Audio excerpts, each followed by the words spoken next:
Assalamualaikum warahmatullahi wabarakatuh. Saya Dia Rahmawati dari kelompok 3 akan mewakili presentasi yang pertama, yaitu pengertian tasawuf akhlaki. Secara etimologis, tasawuf akhlaki bermakna membersihkan tingkah laku atau saling membersihkan tingkah laku. Jika konteksnya adalah manusia, tingkah laku manusia yang menjadi sasarannya. Tasawuf akhlak ini bisa dipandang sebagai sebuah tatanan dasar untuk menjaga akhlak manusia atau dalam bahasa sosialnya, moralitas masyarakat. Selanjutnya, tasawuf akhlaki merupakan gabungan antara ilmu tasawuf dengan ilmu akhlak. Akhlak erat hubungannya dengan perilaku dan kegiatan manusia dalam interaksi sosial pada lingkungan tempat tinggalnya.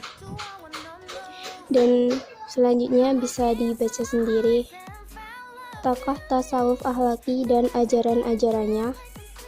Yang pertama, Hasan Al-Basri. Ajarannya yaitu perasaan takut yang menyebabkan hatimu tentram lebih baik daripada rasa tentram yang menimbulkan perasaan takut.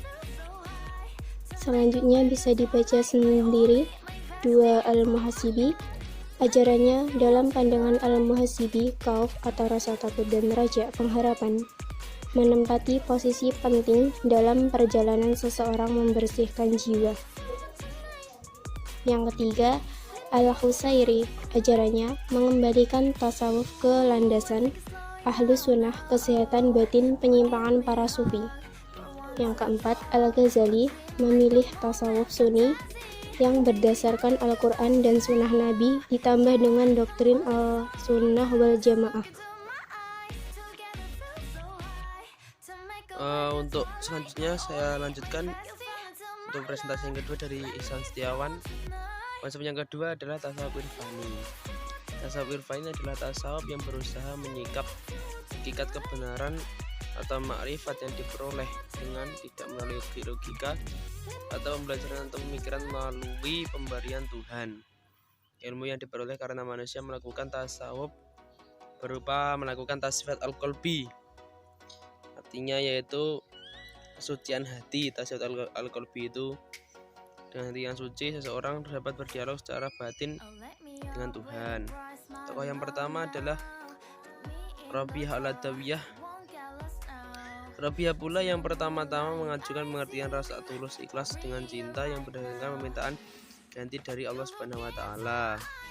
Dan jaluk yang namanya bose.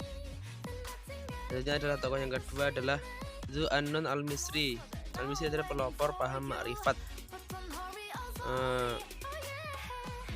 Al-Misri berhasil memperkenalkan corak baru tentang makrifat dalam bidang sufisme Islam. Pertama, ia membedakan antara makrifat sufiyah dengan makrifat aqliyah.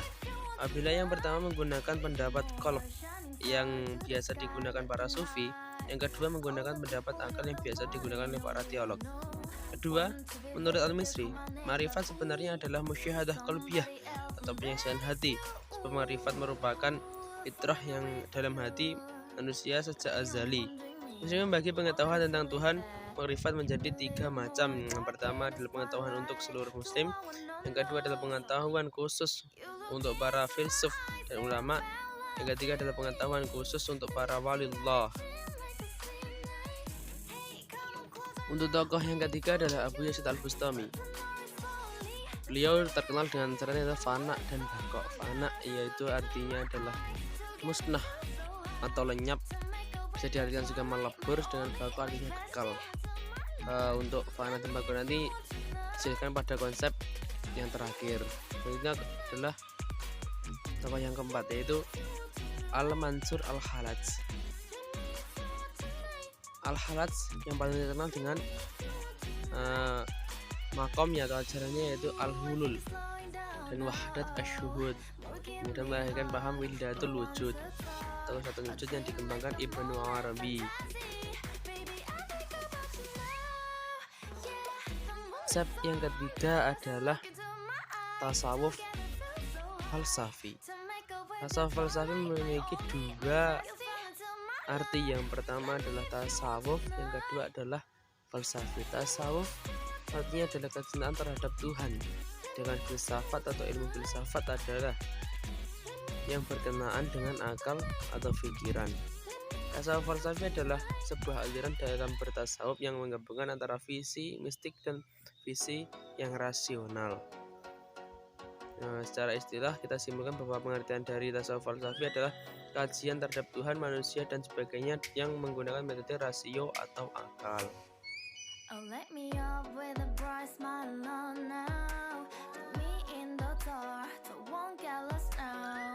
Untuk selanjutnya adalah tokoh-tokoh falsafi dan ajarannya. Yang pertama dari Ibnu Arabi atau dikenal dengan Muhammad bin Ali bin Ahmad bin Abdullah At-Ta'il Al-Haythami. Beliau terkenal dengan ajarannya. Yang pertama adalah Wahdat al-Wujud atau kesatuan wujud. Yang kedua adalah hakikat Muhammadiyah, adalah segala sesuatu yang di bumi itu diciptakan hanya satu, yaitu dari Tuhan. Yang ketiga adalah Wahdat al-Adyan atau kesamaan agama. Yang kedua adalah Al-Jilli, yang nama lengkap Abdul Karim bin Ibrahim Al-Jilli. Beliau adalah murid dari seorang tarekat qadiriyah yang terkenal, yaitu Syekh Abdul Qadir Al-Jailani.